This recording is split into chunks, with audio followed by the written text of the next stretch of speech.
ஸ்ரீ குருபியோ நமக. லட்சியகுமார் ஆகியவர் 9 வயது நிரம்பப்பட்டவர்.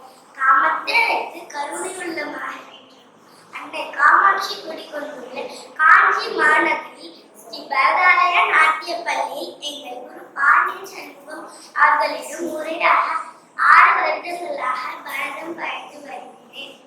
துளசி வனத்தில் பிறந்து விஷ்ணு சித்தர் மகளாக வளர்ந்து கண்ணனை நேசித்த ஆண்டாள் தாயார் இயற்றப்பட்ட திருப்பாவை 25ஆம் பாடலுக்கு நடனமாக போகிறேன். நன்றி.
நெடுமாலே உன் அருள்